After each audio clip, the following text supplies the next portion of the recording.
మంత్రం అనేది నేను చాలా సార్లు చాలా విధాలుగా పట్టుకున్నాను మేడం. ఒకటి అంతకు ముందు అదే ఈ రామతా విజ్ఞానంలోకి రాకముందు కూడా నేను 40 రోజులు ఏదైనా ఒక సంకల్పం పెట్టుకోవాలంటే ఇక్కడ నెల్లూరులో ఒక దేవాలయం అనమాట, గణపతి సచ్చిదానంద స్వామి ద్వారా పెట్టింది.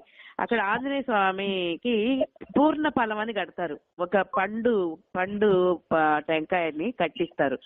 కట్టి సమస్మిన్ కారి నిర్యోగి ప్రమాణం హరిసతమ హనుమాన్ ఎస్తమాస్తాయ విద్మహి అన్నట్టు అది సంకల్పం. పొద్దున్న 108 సార్లు, సాయంత్రం 108 సార్లు, 40 రోజుల లోపల ఆ సంకల్పం నెరవేరుతుంది అని. సో ఇలాగా నేను అనేక సాధనలు చేశాను. అప్పుడు దేవుడా ఇవ్వు అని. కానీ రామతా విజ్ఞానం తెలుసుకున్నాక, అహం బ్రహ్మాస్మి, నేనే దైవం అని తెలుసుకున్నాక, ఇప్పుడు ఏ దేవాలయంకి వెళ్ళినా ఆ చైతన్యమే నేను. కాబట్టి పాత్రధారి అయిన సుబ్బలక్ష్మి తనలో ఉన్న ఆ చైతన్యంతో మమేకమై ఆ చైతన్యానికి విన్నవించుకుంటుంది అనేది అర్థం చేసుకున్నాను. మంత్రపదం అది. ఇక్కడ వదలటం గురించి చెప్పారు కదా, వదలటం అది నిజమే మేడం. మేడం దగ్గర కూడా నిజం. ఏదైనా వదలాలి అనుకున్నప్పుడు బాధేసేది, కానీ వదిలిపెట్టిన తర్వాత దాని గురించి కొంచెం హాయిగా మనం బరువు లేకుండా అయిపోతాం అన్నమాట. కానీ అన్ని కొన్ని చాలా చాలా వదిలిపెట్టేస్తూ ఉన్నా కానీ ఇంకా 1-2 వదిలిపెట్టాల్సినవి ఉన్నాయి. ఇంకా వాటికి అది ఇంకా అంత తెగింపు వచ్చేస్తుంది. ఫస్ట్ ఇర్రెగ్యులర్ గా మారిపోయాను, తర్వాత వదిలిపెట్టేలాగా మారిపోతాను. అది మేడం, వదిలిపెట్టగలగాలి, వదిలేయాలి. వదిలితే హాయిగా ఉంటున్నాం. ప్రతి దాని నుంచి డిటాచ్ అయిపోతూ వచ్చినప్పుడు మనకి ఫ్రీడమ్ వస్తుందండి. అది పిల్లల మీద ఎమోషన్ గానీ ఏదైనా, అవును, ఫ్రీడమ్, బరువు లేకుండా అయిపోతాం. సనాతన ధర్మము అనేది అంటే ఆల్రెడీ ఉన్నవే. ఇప్పుడు రామతా గారు 153 లిస్ట్ ఇచ్చారు. అది సరిగ్గా చూసుకుంటే అవన్నీ ఉపనిషత్తులే. అయితే అది గుప్తంగా ఉంచబడింది. ఉపనిషత్తులు అనేవి ఒక అర్హతను కల్పించబడి కొందరు మాత్రమే చదువుకోగలగారు. మరి దానికి ఆసక్తి ఉన్న వాళ్ళు మాత్రమే వెళ్ళగలిగి పట్టుకోగలిగిన అవన్నమాట. కొన్ని రిస్ట్రిక్షన్స్ అవి పెట్టి అట్లా చేశారు. కానీ రామతా గారు 153 డిక్లరేషన్స్ లో, నిర్ధారణల్లో మనకి అవి అందించారు. అది దేశకాల పరిస్థితులకు అనుగుణంగా కాకుండా ఎప్పుడైనా నీవు ఎప్పుడు కూర్చుంటే అప్పుడు నువ్వు దైవంగా వాటిని ఇది నేనే అని నిర్ధారించినప్పుడు అది నువ్వుగా మారిపోతావు అనేది రామతా జ్ఞానంలో సరళంగా చెప్పబడింది. గుప్త జ్ఞానంగా ఉంచబడిన ఉపనిషత్తుల జ్ఞానము ఇది అని నేను అర్థం చేసుకున్నా. తర్వాత ఇక్కడ రామతా గారి డిసిప్లిన్స్ లో ఫస్ట్ సిఎన్డి ఎలా వచ్చిందో మనకి, సిఎన్డితోనే మిక్సింగ్ జరిపి ఓంకారం కూడా చెప్పబడుతూ ఉంది. రామతా గారు జీనియస్ ఇన్ యాక్షన్ అనే దీంట్లో క్యాండిల్ ఫోకస్ వేరేదో కాదు మాస్టర్, త్రాటకము, మన తెలుగు సనాతన ధర్మంలో ఉన్న త్రాటకము అనే విద్య. దీపాన్ని ఉంచి దీపాన్ని తదేకంగా దర్శిస్తూ దాన్ని ఏకాగ్రత సాధించడం అనేది త్రాటకంలో చెప్పబడింది. దాన్నే త్రాటకం అంటారు. సో దాని క్యాండిల్ ఫోకస్. ఇది అమెరికాలో ఇంగ్లీష్ వాళ్ళ దేశంలో ఆయన ఇప్పుడు ద్వారా దీన్ని వ్యక్తపరుస్తున్నారు కాబట్టి క్యాండిల్ తో పోల్చి చెప్పడం జరిగింది. ఇది త్రాటకము, మన సనాతన ధర్మంలో ఉన్న త్రాటకము అనే విద్య. ఓంకారం అక్కడ ఇతర దేశాల్లో దాన్ని బోధించడం వల్ల ఓంని అది మామూలుదే ఆ ఓం అనే ఉచ్చారణ జరిగింది. ఇక్కడ అది the birth of Shiva, the birth of blue బాడీలో ఒక సిఎన్డిలో చెప్తూ ఏం చెప్పారంటే ఓం అనేది పెట్టాడు. సగం నుంచి ఒకటి, సగం తర్వాత నుంచి ఓంకారమే పెట్టున్నాడు. దాని పేరు కూడా నేను రాశాను, దాన్ని నిన్న రాసి పెట్టా. ఆ పేరు, ఆ డిసిప్లిన్ పేరు కూడా, అంటే మొత్తం మనకి ఫస్ట్ ఏమొస్తుంది అనేది ఉంటుంది కదా, దాంట్లో చెప్పేదన్నమాట ఓంకార సాధన అని. సో ఇవన్నీ మన సనాతన ధర్మమే. రామతా గారు ఎక్కడి నుంచో బయట నుంచి వేరే కాదు, సనాతన ధర్మమే మన చేత సాధన చేయిస్తున్నారు. Thank you madam. ఆల్రెడీ అంతా వైట్ బుక్ లోనే చెప్పారు కదా, ఇది సనాతన ధర్మమే మాస్టర్స్, మీకు సనాతన ధర్మమే బోధిస్తున్నాను, ఆల్రెడీ అవును, ఉన్నదే అని చెప్తూనే ఉన్నారు. చెప్పారు. ఆ, నేను రామాను నేనే, ఆ రామాను ఉమ్, నేనే అన్నారు. మరి నాకు జ్ఞానోదయం జరిగింది మీ మీ భాషలో ఉగ్ర నరసింహ జయంతి రోజున నాకు జ్ఞానోదయం, నేను లెవిటేషన్ జరిగింది అని కూడా చెప్పారు కదా. ఉమ్, ఆ, నేను 2 సంవత్సరం మీ దాంట్లో 2 సంవత్సరాల తర్వాత నేను పైకి లేచాను అన్నాడు కదా. ఉమ్, ఆ ఫస్ట్ టైం లేచినప్పుడు కాకుండా రెండోసారి తన ప్రయత్నంతో మళ్ళీ అప్పుడు వదిలేసిన తర్వాత మళ్ళీ లేయగలిగాడు ఆయన. ఫస్ట్ లేచి ఎగిరాడు గాల్లోకి, పవనంగా మారిపోయిన తర్వాత ఆ పక్క రోజు నుంచి నేను లేస్తానా అనుకుంటే లేవలేదు ఆయన. ఇంకా ఆ ఆలోచన విడిచిపెట్టేసిన తర్వాత నిద్రకు ఉపక్రమించే ముందు ఆ తర్వాత నుంచి లేచారు ఆయన కదా మేడం. ఉమ్. సో ఈ వదిలివేయడం అనేది ఇలా. కాబట్టి ఆయన చెప్తూనే ఉన్నారు, ఉగ్ర నరసింహ జయంతి రోజున నా లిమిటేషన్ జరిగింది, నాకు జ్ఞానం కలిగింది అని, నేనే ఆ రామాని అని.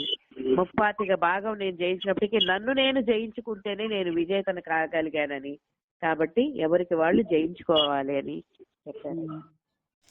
నిజానికి దైవం యొక్క రూపంలో, నామంలో మనకి ఎంతో ఇన్ఫర్మేషన్ లభిస్తుంది డీకోడ్ చేసుకుంటే. అది అంత ఎనర్జీ అనేది వాళ్ళకి తెలుసు. అయితే ఆ ఎనర్జీకి ఉన్న సామర్థ్యాలు ఎలాంటివో, ఏవేవి మనం పొందొచ్చో, ఒక సాధకుడు ఆ చైతన్యంతో కనెక్ట్ అయితే ఎలాంటి ఉపయోగాలు తను పొందగలుగుతాడో అదంతా అందులో క్రోడీకరించి ఆ రూపాన్ని, ఆ నామాన్ని కూడా అలా క్రియేట్ చేయడం జరిగింది. అయితే ఇక్కడ మనకి భక్తి విశ్వాసం కూడా ఒక దైవంగా అక్కడ రూపొందించి మనకి ఆ భక్తి విశ్వాసాన్ని కలిగించేలాగా ఆ అమ్మ అంటూ, తండ్రి అంటూ అలా ఎందుకు ఇలా మనకి భావాన్ని కలిగించారంటే, నిజానికి భావంతో, అత్యున్నతంగా నమ్మకంతో ఎనర్జీని రైట్ చేయడం వీలవుతుంది. కాన్షియస్ తోటి, హయ్యర్ కాన్షియస్ తోటి కనెక్ట్ అవ్వడానికి చాలా గ్రేట్ వే ఏంటంటే ఇదే, చక్కటి భావం, విశ్వాసం. అందుకే ఆ ఎనర్జీ పట్ల మనకి ఆ విశ్వాసం ఉండేలాగా ఇదంతా క్రియేట్ చేయబడింది మాస్టర్. ఎంత గ్రేట్గా ఒక సాధకుడు, ఒక సాధారణమైన వ్యక్తి దగ్గర నుంచి ఒక మహోన్నత కార్యాలను సిద్ధించుకోవాలనుకున్న సాధకుడు వరకు ఈ చైతన్యాన్ని, ఈ శక్తిని ఉపయోగించుకుని ఎంత చక్కగా ముందరికి వెళ్ళొచ్చో అన్నీ ఋషులు, యోగులు మనకి అందించారు. నిజంగా గ్రేట్ మాస్టర్స్. ఇది ఎందుకు ఇలా చేయగలిగారు అంటే, ఇప్పుడు మనకి పవర్ అనేది, అంటే కరెంట్ అనేది ఎక్కడి నుంచి పుడుతుంది, అది ఎలా వస్తుంది, ఇదంతా మనకి ఆ జ్ఞానం తెలుసు. కాబట్టి దాన్ని యూస్ చేసుకోవడంలో మనము అప్రమత్తంగా ఉంటాము. అంటే సరైన విధంగా ఉపయోగించకపోతే దానివల్ల ప్రాణాంతకమైన ప్రమాదం ఖచ్చితంగా ఉంటుంది. కానీ దాని సౌకర్యాలన్నీ నేను పొందాలి కాబట్టి, దాని ద్వారా వచ్చే సకల సౌకర్యాలు నేను పొందడానికి దాన్ని చక్కగా ఒక పరిమితిలోంచి ఆ శక్తిని నేను కనెక్ట్ చేసుకుంటూ యూస్ చేసుకోవడం జరుగుతుంది. అయితే అది కరెంటు అన్నది అందరికీ తెలుసు, అది దైవం అనే ఉద్దేశం కలిగి ఉండరు.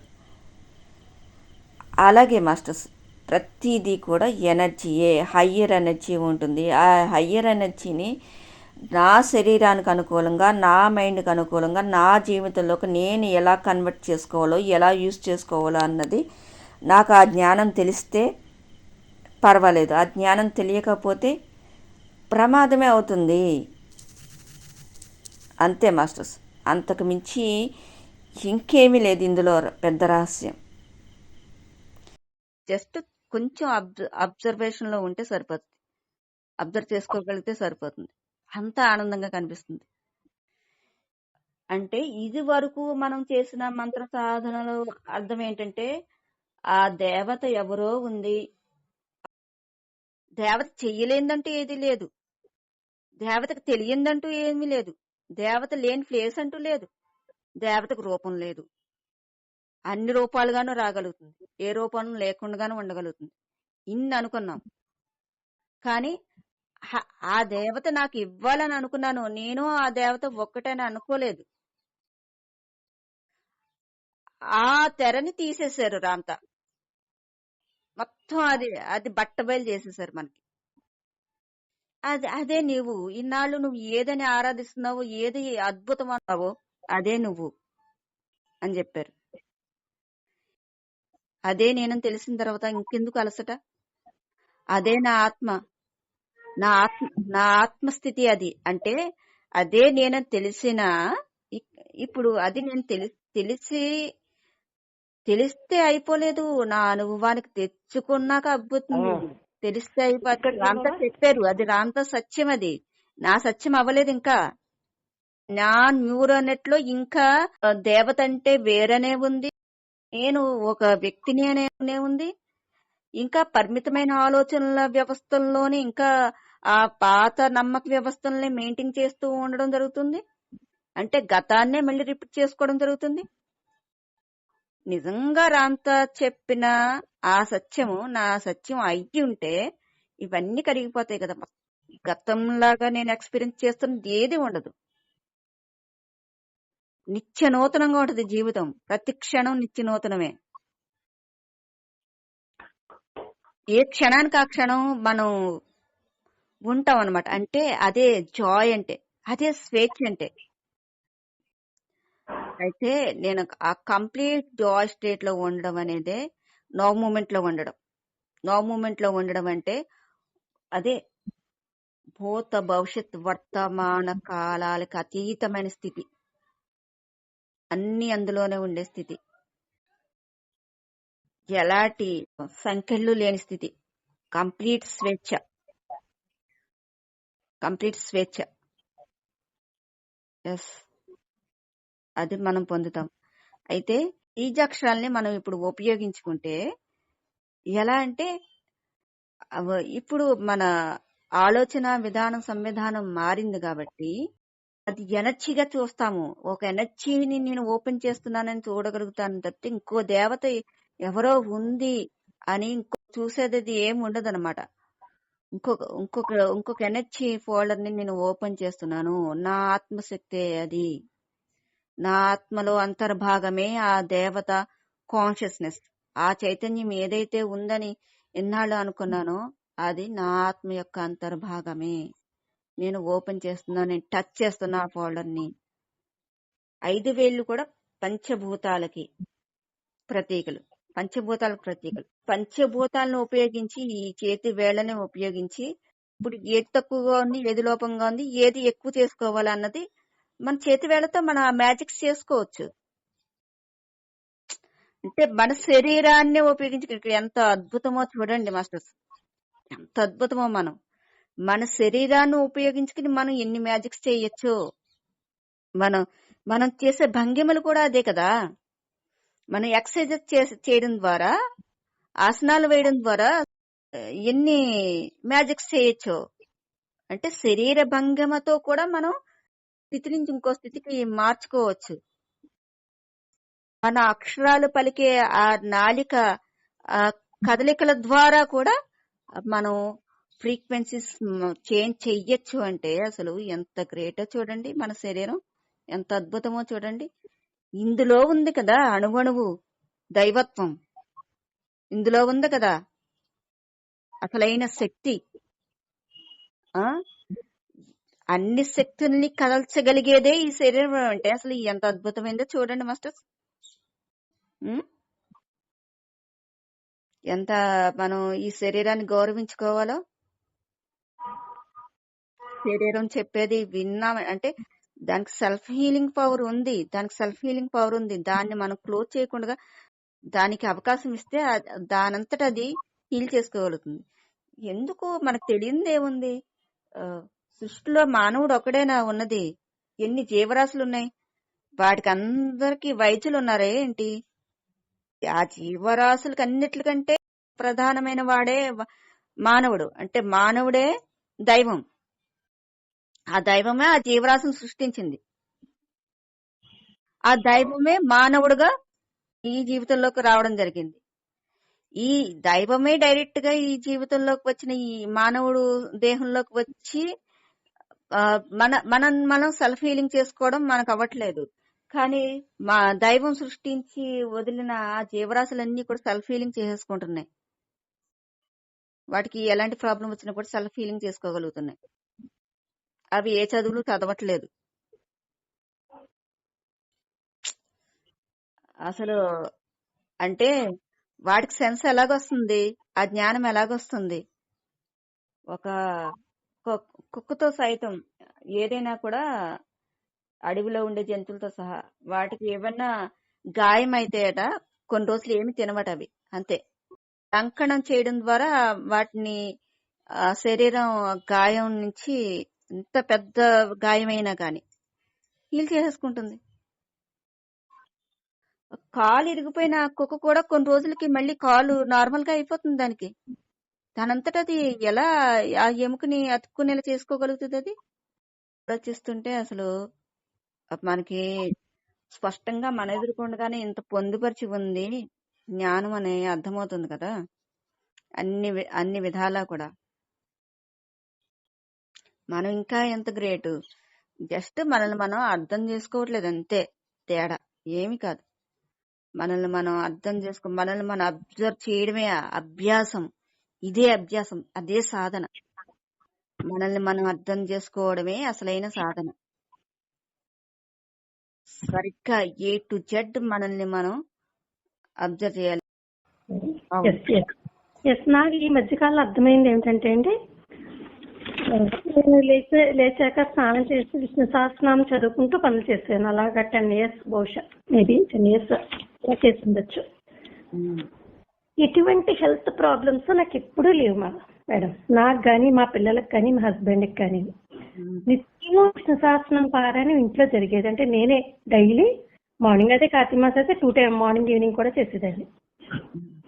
ఇప్పుడు అర్థమవుతుంది మేడం నాకు. అంటే చెప్తే అంటారు విష్ణు సహస్రనామం చదవడం వల్ల ఆరోగ్యంగా ఉంటుందని. ఇప్పుడు అర్థమవుతుంది. ఇప్పుడు ఎక్సర్సైజ్లు అవి బ్రీతింగ్ ఎక్సర్సైజ్లు చేస్తారు, అవన్నీ అవసరం లేకుండానే ఆ మంత్రం వల్ల గమనించుకున్నాను నేను. పొట్టలో నిన్న మళ్ళీ నేను ఒకసారి చదువుదాం అనిపించింది, చదివాను, కూర్చొని చదివాను. అసలు జ్ఞాపకం ఉందో లేదో, విడిచిపెట్టేసి చాలా రోజులైంది కదా, జ్ఞాపకం ఉందో లేదో చెక్ చేసుకుందాం అని చెప్పి చదివాను. అంతా వచ్చేసింది అలానే. కాకపోతే గమనించుకుంటే మీరు చూడండి, మార్నింగ్ మనకి మీరు డిస్ప్లేన్ చేస్తారు, శ్వాస మూలాధారం దాకా తీసుకెళ్లి హోల్డ్ చేసి బ్రెయిన్ లో వరకు తీసుకువెళ్ళి అని చెప్తారు కదా. సేమ్ అదే ప్రాసెస్ జరిగింది విష్ణు సహస్రనామం చదివేటప్పుడు. నేను గమనించుకుంటా, అప్పుడు గమనిక లేకుండా చదివేశాను, పని చేస్తూ చదివేశాను. ఈరోజు నేను గమనించుకున్నాను, ప్రతి మంత్రము చదివేటప్పుడు స్టార్ట్ అయ్యేటప్పుడు మూలాధారం అలా చదివే కొద్దీ పొట్ట లోపలికి వెళ్ళిపోతుంది, అక్కడి నుంచి బ్రెయిన్ లోకి వెళ్తుంది.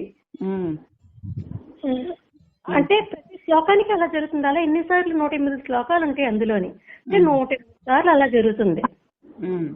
నాకైతే 20 minutes పడుతుంది, పోనీ అరగంట, 20 minutes అరగంట వరకు మనం బ్రీతింగ్ ఎక్సర్సైజ్ జరుగుతుంది అక్కడ. కాబట్టి హెల్త్ ప్రాబ్లం ఏముంటుంది, బ్రెయిన్ కి మస్ట్ అండ్ షుడ్ బ్రెయిన్ కి ఎక్సర్సైజ్ ఉండాలని రీసెంట్లీ సైంటిస్టులు చెప్తున్నారు. పరిశోధన ప్రకారంగా తెలియచట శారీరక ఆరోగ్యం మానసిక ఆరోగ్యాన్ని బట్టే ఉంటుంది. బ్రెయిన్ కి ఎక్సర్సైజ్ ఉండాలి, లేకపోతే అది బాడీ మీద ఎఫెక్ట్ చూపిస్తుంది. ఈ మధ్య రీసెంట్లీ నేను విన్న వీడియోస్ లో అలా విన్నాను, అలా చేశారు సైంటిస్టులు అని. అంటే మన పూర్వీకులు చూడండి ఎంత బ్రిలియంట్స్. అంటే ఋషులే సైంటిస్టులు అనుకోవాలి, అప్పటి ఋషులు. ఇప్పుడు ఏమో ఉన్నదాన్ని పరిశీలించి చెప్తున్నాం. ఇప్పుడు వాళ్ళు ఆల్రెడీ తెలుసుకుని మనకి ప్రవేశపెట్టారు ఇవి, ఈ మంత్రాలు. ఆ మంత్రాల్లో ఇంత ఆరోగ్యం, ఆ పఠించడం వల్ల ఇంత ఆరోగ్యం ఉంది, ఏ మంత్రం దేనికి అన్నది కూడా ఉంది కదా భగవద్గీతలోని. చాలా రకాలుగా అన్ని భగవద్గీతలో అయితే అన్నిటికీ పరిష్కారాలుగా ఉంది. ఒక్కొక్క శ్లోకం ఒక్కొక్క దానికి పరిష్కార మార్గంగా 108 సార్లు అలా చేయండి అని ఉంటుంది. విష్ణు సహస్రనామంలో కూడా అలాగే ఉంటుంది మేడం. ఒక్కొక్క విషయానికి ఒక్కొక్క శ్లోకం ఇన్నిసార్లు చేయాలని ఉంటుంది. అయితే నాకు అవన్నీ తెలియదు కానీ మొత్తం చదివేసేదాన్ని. హెల్దీగా ఉండేదాన్ని. మా ఇంట్లో అందరూ హెల్దీగా ఉండేవారు. అంటే గిల్లా కూడా ఇల్లంతా స్ప్రెడ్ అవడం అనేది ఇప్పుడు అర్థమవుతుంది నాకు ఆ సైంటిఫిక్ రీజన్. అప్పుడు శుచి శుభ్రత పాటించడం అనేది మస్ట్ అండ్ షుడ్ అనుకునేవాళ్ళం కదా ఈ పూజలకి. అది ఎందుకంటే మనకు ఒక ప్రశాంత స్థితి రావడం కోసం అలా పెట్టారు పూర్వీకులు. అది క్రమేణా ఏమైంది, మళ్ళీ ఆచారంగా ఏదో ఒకవేళ అలా చెయ్యకపోతే అపరాధం జరిగిపోయిందనే భావనలోకి వెళ్ళిపోయారు. ఇప్పుడు మళ్ళా రామ్తా గారు వచ్చి అలాంటి మూఢనమ్మకాల్లో లేకుండా ఎప్పుడైనా ఎక్కడైనా ఎలాగైనా చేయొచ్చు డిస్పెన్స్ అన్నది తెలియజేస్తారు మనకి. ఈ మధ్య నాకు అర్థమైంది అది మేడం. సూర్య నమస్కారం ఒకటి చేస్తే హెల్దీగా ఉంటారన్నాక భానో భాస్కర్ మార్తాండ చండరశ్మి దివాకర ఆయుధ ఆరోగ్యం ఐశ్వర్యం పుత్రాస్త దేహిమే అని 12 times చెప్పుకోవాలి అని చిన్నప్పుడు ఎప్పుడో నేర్చుకున్నాను. అప్పటి నుంచి అలా అంటే అప్పుడు మామూలుగా చేసేసేవాళ్ళం. నేను ఈ మధ్య గమనిస్తే ఆ స్టార్టింగ్ నుంచి అయ్యే వరకు కూడా అలా కని కొద్ది పొట్ట లోపలికి వెళ్ళిపోతుంది. అంటే అక్కడ శ్వాస ప్రక్రియ ఏమనాలి బ్రీతింగ్ ఎక్సర్సైజ్ జరుగుతుంది అనేది అర్థమైంది. అందుకే హెల్తీగా ఉంటారు సూర్య నమస్కారం వల్ల అని పెట్టారు. ఆ సూర్యరశ్మి కూడా మన మీద పడడం వల్ల అన్ని సైంటిఫిక్ రీజన్సే ఉన్నాయి మేడం. అప్పుడు తెలియక చేసాము. ఒకటి నమ్మకం పెట్టాము. అప్పుడు తెలీదు ఇది ఆ దేవుల్లో ఉంది శక్తి అన్న నమ్మకం పెట్టాము. ఆ నమ్మకం వల్ల అయిపోయింది మనకి. ఇప్పుడేమో మనలోనే ఉంది అంటున్నాము కానీ అప్పుడంత నమ్మకం ఇప్పుడు ఉంచితే అయిపోద్ది. అప్పుడు బయట ఎంత నమ్మకం పెట్టామో అంతే నమ్మకం బయట లేదు మనలో ఉందని తెలుసుకున్నాం. మరి తెలుసుకున్న మనం అంతే నమ్మకాన్ని ఇప్పుడు మనమే పెట్టుకుంటే అయిపోద్దని నాకు అనిపిస్తుంది. అంతెందుకు పెట్టలేకపోతున్నాం? ఫస్ట్ నుంచి అడగడానికి అలవాటు పడిపోయాం మనం. దేవుడా నాకు ఇది ఇవ్వు అది ఇవ్వు అంటే అడగడానికి అలవాటు అయిపోయాం. ట్రాన్స్ఫార్మ్ అవ్వడం కోసం కొంచెం టైం మరి ఎప్పుడో తరతరాల నుంచి అలవాటు పడిపోయాం కదా బయట అడగడానికి. ఇప్పుడు దాన్ని మార్చుకోవాలి. మనం మార్చుకున్నాము. అయితే ఇంకా నమ్మకం పెంచుకోవాలి మన మీద. మనకి చిన్ని గమనించుకోవాలి మేడం. నమ్మకం పెరగాలంటే మన చిన్ని గమనించుకోవాలి. మన సోలు మన మైండ్ ద్వారా మన బాడీ ద్వారానే ప్రకటితం అవుతుంది అని నమ్మాలి. ఆ నమ్మింది గ్రహించాలి. చిన్న ఎగ్జాంపుల్, నేను నాన్ వెజ్ తిన్నా. ఒక రోజు ఎగ్ తినాలనిపించింది. నాకు కొంచెం కాళ్ళు పంటలు వస్తున్నాయి ఏంటి అని అయిపోయి షుగర్ అని భయపడ్డాను. భయపడుతుంటే అప్పుడు నా సోల్తో మాట్లాడుకున్నాను. ఇది నేను యాక్సెప్ట్ చేయట్లేదు షుగర్ ఇలాంటి వాటిని. మరి దీనికి ఏంటి ఈ మంటలు తగ్గడానికి పరిష్కారం ఏంటని నేను క్వశ్చన్ వేసుకున్నాను. వెంటనే నాకు ఆన్సర్ కింద ఒక వీడియోలోని కాళ్ళు మంటలు అయితే షుగర్ అనుకుంటా కాదు B12 విటమిన్ లోపం వల్ల కూడా వస్తుంది అని వచ్చింది. మరి B12 ఎలా ఫుల్ఫిల్ చేసుకోవాలి అన్న వీడియో చూసేలోకి ఇలా రోజు ఎగ్ తీసుకోండి అని అంతే మేడం. అప్పుడు నాకు చాలా ప్రేమిస్తుంది. అందుకే ఎగ్ తినాలనిపించింది. ఆత్మ అక్కడ బాడీ ద్వారానే వ్యక్తమైంది కదా. అర్థమవుతుందా మాస్టర్? చిన్నప్పటి నుంచి నాకు వీక్ గా అనిపించేది. చాలా సార్లు వీక్నెస్ ఉండేది. ఎందుకు నీరసం, నేను బాగానే తింటున్నాను కదా ఎందుకు ఇంత నీరసం అనుకునేదాన్ని. కాకపోతే ఈ మధ్యకాలంలో నా సోల్ నేను క్వశ్చన్ వేసుకున్నాను. ఎందుకు నేను ఇలా నీరసపడిపోతున్నాను, నాకు మరి పరిష్కారం ఏంటి అని క్వశ్చన్ వేసుకున్నప్పుడు మరి ప్రతి చోట నన్ను నేను తగ్గించేసుకుంటున్నాను. నన్ను నేను ఏదన్నా అన్ని చోట్ల నన్ను తక్కువ చేసుకుంటున్నాను, తగ్గించేసుకుంటున్నాను. అక్కడ సోల్ తక్కువ చేసుకుంటున్నాను కదా అని ఒక ఆన్సర్ వచ్చింది.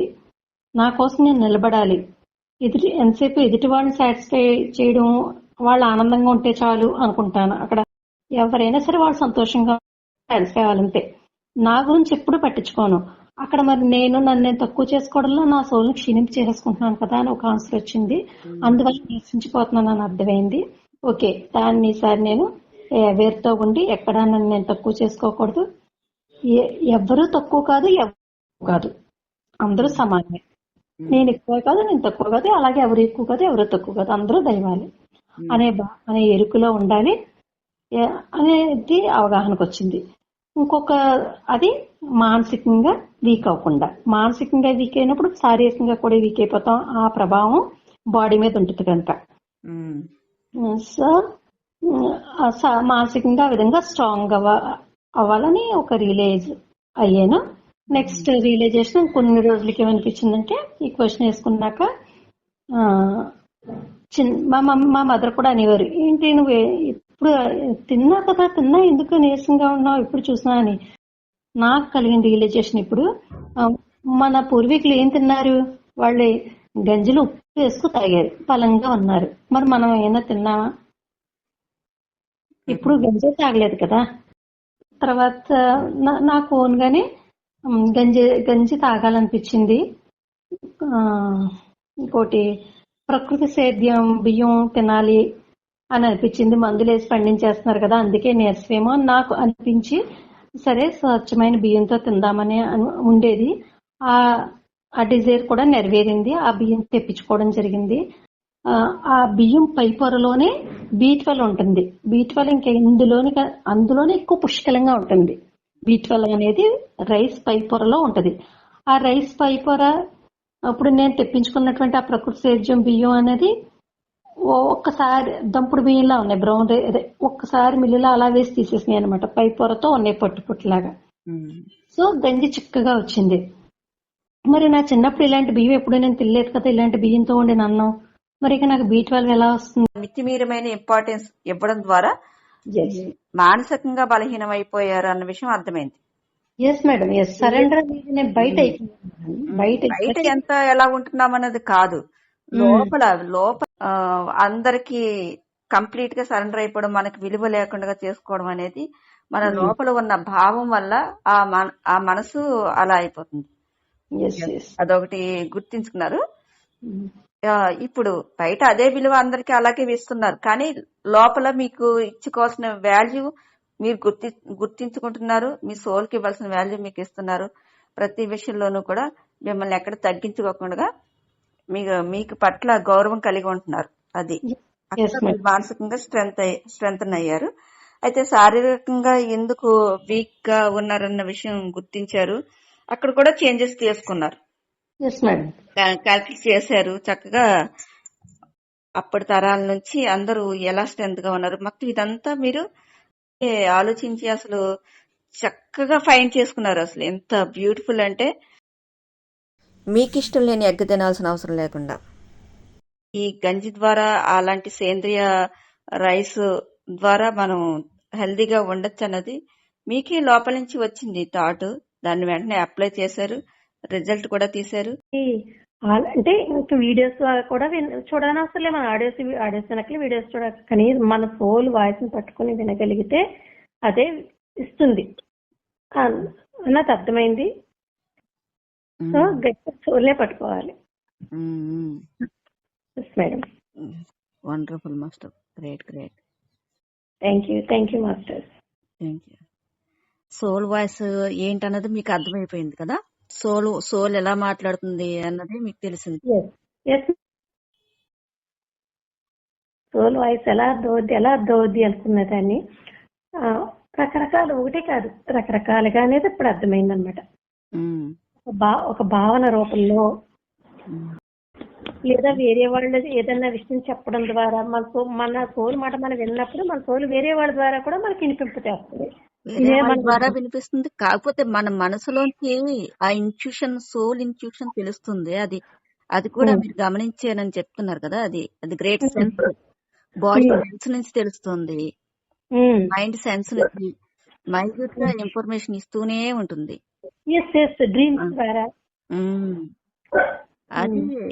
అది మనం ఇన్నాళ్ళు సోల్ వాయిస్ అని అనుకోవట్లేదు.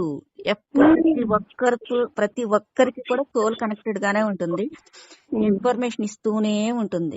అదే ఇది గుర్తించామంటే అసలు మనం అన్ని అలైన్ చేసుకోవచ్చు. మన బాడీని, మైండ్ ని, సోల్ ని, స్పిరిట్ ని అలైన్ చేసుకోవచ్చు కదా మనం అసలు అబ్జర్వర్ గా ఉంటే. ఇందులో మీరు చెప్పండి, పెద్ద అబ్జర్వేషన్ ఏమైనా ఉందా? చాలా సింపుల్ గానే ఉంది కదా. మీరు ఏమన్నా పెద్ద సాధన చేయవలసి వచ్చిందా అది అర్థం చేసుకోవడానికి? చాలా సింపులే కదా. అది ఎంతో లోతుకి వెళ్తే కాదు కదా, జనరల్ గా మీకు వస్తుంది కదా థాట్. ఇంకొకటి అనిపించింది నాకు, మనం ఎంతసేపు బయట ఆ, పరిష్కారానికి బయట వెతుకుతాము, అలాగే లోపాలు బయట వాళ్ళు చూస్తాము. ఈ రెండు కూడా మన వైపు పెట్టుకున్నప్పుడు ఏ నాలెడ్జ్ అవసరం లేదు అనిపించింది. సరే, ఇంకే ఇప్పుడు ఏ నాలెడ్జ్ తీసుకున్నా అంతా సోలు పట్టుకోవడం కోసమే కదా. రామ్ గారు ఎంత చెప్పింది మన లోపలికి వెళ్ళడం కోసమే కదా. అదేదో ఆ పరిష్కారం కోసం, ఆ లోపాలను చెక్ చేసుకోవడం కోసం నా లోపలికే వెళ్తే, నా మీద ఎక్కువ కాన్సన్ట్రేట్ పెట్టుకుంటే నేను బయట మానేసి సరిపోతుంది కదా మేడం. ఎక్కువ టైం వీళ్ళు అలా వీళ్ళు అంటే అందరికీ సహజంగా మానవ లక్షణం అది. బయట వాళ్ళ లోపాలు కనిపిస్తాయి కానీ మన లోపాలు మనకు తెలియవు. లోపాలే కాదు, గతంలో చేసి నేను ఎవరి గురించి కదా, నా గురించి చెప్తున్నాను, అన్ని మన వాళ్ళే కదా, పోనీలే ఏమైంది అయితే ఓ మాట పడితే ఏమైంది అని ఎప్పుడూ నేను సర్దుకోవడమే. ఇప్పుడు అర్థమవుతుంది, ప్రతిదీ కూడా ఎప్పటికప్పుడే చెక్ చేసుకోవాలి, చెక్ చేసుకుని కరెక్షన్ చేసుకోవాలి. అక్కడ స్కిప్ చేసేకూడదు. నాకు తెలియక ప్రతిదీ స్కిప్ చేసేసేదాన్ని. ఇప్పుడు అర్థమవుతుంది, స్కిప్ చేయడం కాదు, ఆ స్కిప్ చేసేయడం వల్ల ఏమైంది, డస్ట్బిన్ నిండిపోయింది. ఎన్నోసార్లు డస్ట్బిన్ నిండినట్టు వచ్చేది నాకు డ్రీమ్స్ లోని. ఏంటి ఇలాగెంత నిండుగా వస్తుంది, అలా సర్దుపోతూ మన అక్కడ ఆత్మను క్షీణింప చేసేస్తున్నా అన్నది అర్థమైంది. కాదు, సర్దుకోవడం కాదు, సత్యం పట్ల నిలబడాలి. అక్కడ వాళ్ళని నేనవని సర్దుకోవడం మంచితనం అనుకుంటున్నాము, కాదు అది మంచితనం. రామ్తా గారు బుక్ లో చెప్పారు, చెప్పవలసిన టైంలో నో చెప్పడమే హానెస్ట్ అని చెప్పారు. ఇవన్నీ నాకు అనిపిస్తుంది, ఇవన్నీ మానేసి ఎక్కడో జ్ఞానం ఉంది, ఏదో తెలుసుకోవాలి, ఇంకా ఏదేదో తెలుసుకోవాలి, అంటూ పరుగులెట్టేసేవి. ఆ పరుగులెట్టే టైంలో నాకు అస్తమానం డస్ట్బిన్లు కనిపించేవి. ఏటో నాకు అర్థమయ్యేది కాదు. నిన్న ఈ రోజుగా నాకు టైం రిలీజ్ చేస్తాను అన్నమాట. ఒక విషయం టచ్ చేస్తున్నాను మేడం. ఇక్కడ నిజానికి పరుగులు పెట్టాల్సిన అవసరం లేదు, ఏ జ్ఞానం వైపు పరుగులు పెట్ట. అక్కడ తోలు అంటే మీ లోపల సఫరింగ్ అనే తెలుస్తుంది. వాళ్ళ బలవంతం పెడుతుంటే మీరు మొహమాటం పడుతున్నారు, మీకు నో అని చెప్పలేకపోతున్నారు. ఇక్కడ ఆ చిన్న డిస్టర్బెన్స్ మీ మనసు కంటే ఇక్కడ ఇన్నర్ చైల్డ్ అంటారు, నలుగుతుంది అక్కడ. ఇన్నర్ చైల్డ్ అంటారు, ప్యూర్ ఈగో అంటారు. దాంతో ప్యూర్ ఈగో అంటారు, మిగతా వాళ్ళు ఇన్నర్ చైల్డ్ అంటారు. అది మన మనసు కూడా చిన్న సెన్సిటివ్ స్టేట్ నుంచి చాలా హైయర్ స్టేట్ వరకు ఉంటుంది. మన మనసు 7 స్టేజెస్ లో ఉంటుంది కదా. 7 స్టేజ్, ఒక్కొక్కసారి ఒక్కొక్క స్టేజ్ లో ఉన్నది స్పందిస్తూ ఉంటుంది.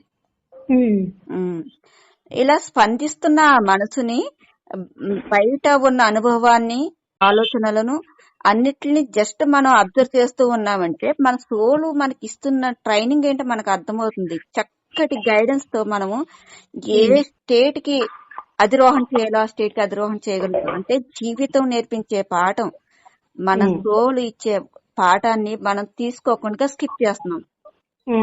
మనసు ద్వారా సెన్స్ పంపిస్తూనే ఉంటుంది సోల్, ఇది వద్దు, ఇది వద్దు, ఇది వద్దు, తీసుకోవద్దు, వద్దు అని, నో అని చెప్పమని, ఇక్కడ ఎస్ అని చెప్పమని. ఇక్కడ అంటే అక్కడ ఆ వస్తున్న వాయిస్ ని పర్టికులర్ గా నాలోనే 1, 2, 3 మైండ్స్ అలా మాట్లాడేస్తుంటాయి. ప్రతి ఒక్కరిలోనే అంతే. ఒకటి వద్దని చెప్తుంది, ఒకటి ఏమో బాగోదు కదా అలా చెప్తే అని ఇంకోటి డామినేట్ చేస్తూ ఉంటుంది. ఇన్ని మైండ్స్ లోపల మాట్లాడుతూ ఉంటాయి. అక్కడ కూడా మనం కొంచెం అబ్జర్వేషన్ ని పెంచి, నా మనసుకి కష్టం ఫస్ట్ నా వర్షన్ నుంచి తీసుకురావాలన్నమాట. దీని ఫలితం ఏంటి, నాకు ప్రశాంతత లభించడమే నాకు మెయిన్ కావాల్సింది కదా. నా ఆత్మ ఒక్కటి నాకు ఇవాళ అనిపించింది అంటే, I am self employee, I am self server. అది చాలా బెస్ట్ అని అనిపిస్తుంది నా నేమ్ ఉంటే. అంటే నేను ఎవరి కోసం పనిచేస్తున్నాను, నా సెల్ఫ్ అంటే నా స్వయం కోసం. నా స్వయం కోసమే నేను పని చేయాలి. నా స్వయం యొక్క ఎజెండాని ప్రజెంట్ చేయడమే, వ్యక్తీకరించడమే, స్థిరపరచడమే నా ఉద్యమం అని మనం ఎప్పుడు కూడా దానికోసమే నేను సర్వీస్ చేస్తున్నాను అన్నట్టుగా మనల్ని మనం అంకితం చేసుకుని ఉన్నాం అనుకో, అప్పుడు మన ఆత్మధర్మం రీత్యా మనం వెళ్ళిపోవచ్చు అనమాట. ఏ వాయిస్ తీసుకోవాలి, ఏ వాయిస్ వదిలేయాలనేది మనకు అర్థమవుతుంది. ఉమ్, ఆ, అది కూడా నిదానంగా అర్థమవుతూ ఉంటుంది. నిజంగా మన ఆత్మపూర్వకంగా ఆత్మధర్మంలో ఆత్మసత్యంలో వెళ్ళామంటే లోపల ఇన్నర్ చెప్తున్న వాయిస్ విని నిజంగా అలాగే చేసామనుకో, అవతల వాళ్ళు నిజంగా హట్ అవ్వరు. అంటే వాళ్ళు ఇబ్బంది పడతారేమో అని చెప్పేసి ఇక్కడ మనం సోల్ సప్రెస్ చేస్తున్నాం కదా, మన మనసు నలిగిపోయేలాగా మనం ఒరిగిపోతున్నాం కదా, మారిపోతున్నాం కదా. ఉమ్, కానీ వాళ్ళు ఇబ్బంది పడతారేమో అని అనుకుంటున్నాము. నిజంగా వాళ్ళు మనకి ఇచ్చిన వాళ్ళు ఇబ్బంది పడతారు, మనము ఇక్కడ ఇబ్బంది పడతాం. ఫలితం ఎటు సైడ్ నుంచి మంచి ఫలితం రాదు. ఉమ్, ఎటు నుంచి ఎప్పుడైతే మన సోల్ కి మనం సరెండర్ అయ్యి మన సెల్ఫ్ ఎంప్లాయ్ లాగా ఉన్నామంటే వాళ్ళ మైండ్ లో ఇంకా అది ఉండదు. మన మైండ్ లో వాళ్ళు ఏమన్నా అనుకుంటారేమో అని మనమే పెట్టాం థాట్. ఉమ్, వాళ్ళు కూడా ఏమి అనుకునేది ఏమి ఉండదు. ఇంకా ఉమ్, కూడా నథింగ్, ఏది ఉండదు. అలా మనం అసలు మన జీవితం నేర్పించే పాఠాన్ని మన ఆత్మధర్మం ద్వారా మనం తీసుకోవడం అనేది చేయడమే అత్యున్నతమైంది. ఇది అర్థం చేసుకోవడం, రాంతా జ్ఞానం కూడా మన ఆత్మ వైపు మనం తిరగడానికి ఇస్తుంది సపోర్ట్. yes, yes, అక్కడ ఎన్నాళ్ళు తీసుకున్నా ఉపయోగం లేదు. నేను నా ఆత్మధర్మాన్ని అసలు నా ఇన్నర్ నుంచి వస్తున్న వాయిస్ నేను అబ్జర్వ్ చేయకపోతే ఎన్నాళ్ళు జ్ఞానం తీసుకున్నా ఉపయోగం లేదు. రాంతా జ్ఞానం కూడా ఉపయోగం ఉండదు. ఉమ్, అంటే ఇన్నాళ్ళ నుంచి సనాతన ధర్మం మన పూర్వీకులు చెప్తున్న ఆ అద్భుతమైన జ్ఞానం మనం పక్కన పెట్టేసాము, మనం సరిగ్గా అర్థం చేసుకోలేకపోయామని అనుకుంటున్నాం. కానీ రామ్తో ఎంత వివరించి చెప్తున్నారు కదా, ఉమ్, ఎంత వివరించి చెప్తున్నా ఇప్పుడు నేను నా ఆత్మ ఇస్తున్న డైరెక్షన్ నేను పట్టుకోకపోతే నా జీవితంలో ఉన్న ఇన్ని రన్నర్స్ నేను గుర్తించకపోతే ఎలా? ఉమ్, ఇంత ఒలిచి చెప్తున్నా కూడా నేను గుర్తించలేదు. అప్పుడు సరిగ్గా నాకు అర్థమయ్యేలా చెప్పలేదు అంటున్నాను, కానీ ఇప్పుడు అర్థమయ్యేలా చెప్తున్నారు కదా రాంతా. అవును. కాబట్టి పూర్వీకులు మంత్రాల రూపంలో ఉంచేది, ఈ శ్లోకాల రూపంలోని. సరే, అప్పుడు మనకు అర్థం తెలియలేదు. ఇప్పుడు రాంతా గారు మనకి సరళంగా అందించారు కదా. ఎక్కడ మన జీవితంలో ఏ చిన్న పేజీని స్కిప్ చేయకూడదు, ఏ చిన్న వర్డ్ ని స్కిప్ చేయకూడదు. క్షుణ్ణంగా మనం చదువుకోవాలి. మన ఇన్నర్ నుంచి వస్తున్న వాయిస్ ని మనం అబ్జర్వ్ చేసామా, మనం ఎంపవర్ అవుతాం. సెల్ఫ్ ఎంప్లాయ్ గా మనం ఉన్నామంటే ఎంపవర్ అవుతాం.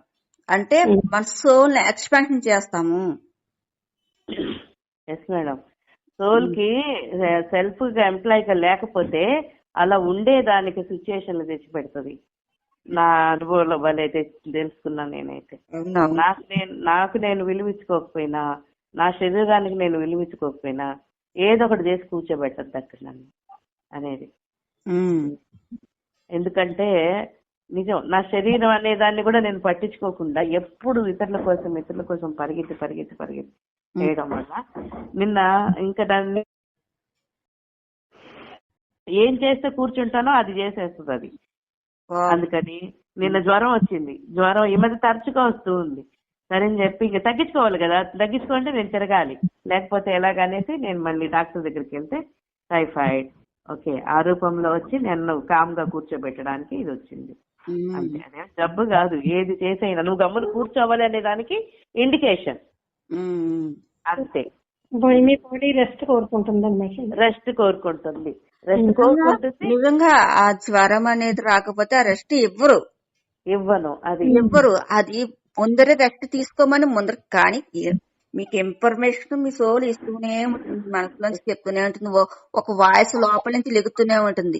మిగతా మీ పరిస్థితుల నుంచి వస్తున్న వాయిస్ ఏమో ఆ లోపల నుంచి వస్తున్న వాయిస్ ని బయటకు రానివ్వకుండా డామినేట్ చేస్తూ ఉంటుంది.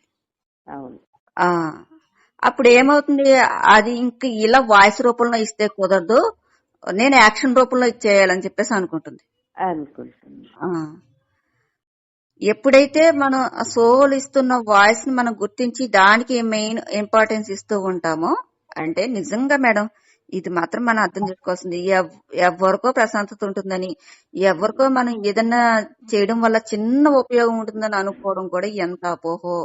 నేను నా జీవితం అంతా అలాగే కదా ఉన్నాను, ఏం ఉపయోగం లేదు, ఏ చిన్న ఉపయోగం లేదు.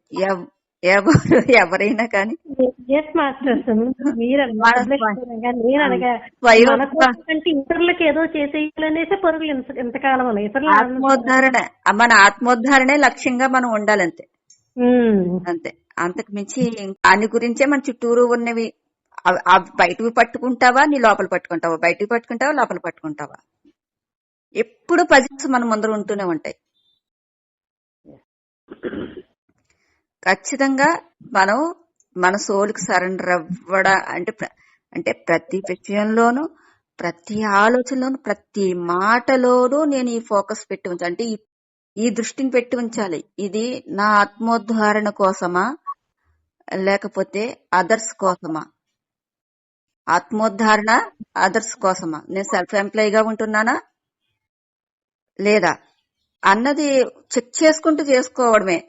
కొన్ని రోజులు తర్వాత మనకి ఆ సోల్ నుంచి వస్తున్న వాయిస్ ఇంకా క్లారిటీగా పోను మనం విలువిచ్చే కొద్దీ మన సోల్ వాయిస్ ఎంత స్పష్టంగా మనకు అర్థమవుతుందో, అంటే ఇంకా కన్ఫ్యూజ్ అవ్వం అనమాట. మిగతా మైండ్స్ డామినేట్ చెయ్యవన్నమాట.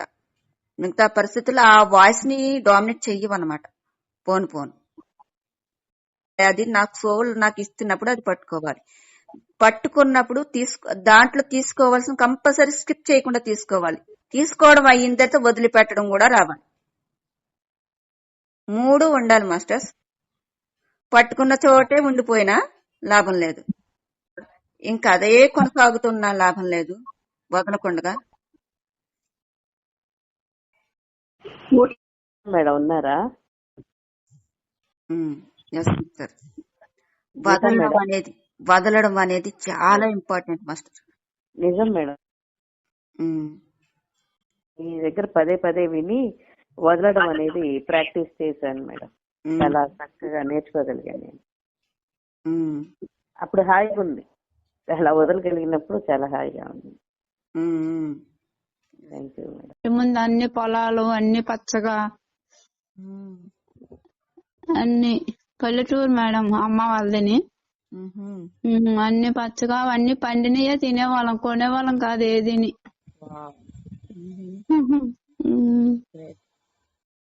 మా ఇంటి దగ్గర ఒక ఊరు కుక్క ఉంది మేడం, రోజు అన్నం పెడతాం. అది ఏం చేస్తుంది అంటే వేరే కుక్కలు 5-6 కుక్కలు వస్తే ఆ కుక్కల మీదకి అరుస్తుంది రానివ్వకుండా. అవి ఏమో కొరుకుతాయి మేడం, ఎక్కడ పడితే అక్కడ కొరుకుతాయి దాన్ని. మళ్ళీ ఇంకోటి ఇదే కుక్క ఇంకో కుక్కని తీసుకొచ్చింది. ఆ కుక్క మేడం, ఈ కుక్క మేము ఊరు వెళ్తే ఇంకో కుక్కని తీసుకొచ్చి పెట్టింది. అది మళ్ళీ ఎవరిని రానివ్వదు ఇంటికి, అరుస్తా ఉంటది. అన్నం పెడతా పొద్దుట సాయంత్రం రోజు దానికి. అది ఏం చేస్తుంది మేడం, తిండి తింది మేడం మీరు చెప్పినట్టే. అది తగ్గిపోయే వరకు తిందో, అలా పడుకుంటది ముడుచుకొని, మనం పెట్టినా గానీ తిందో. మీరు చెప్పారు కదా సేమ్ అలాగే మేడం. తగ్గిపోయే వరకు అసలు నీళ్ళు తాగదు, ఏం ముట్టదు అసలు.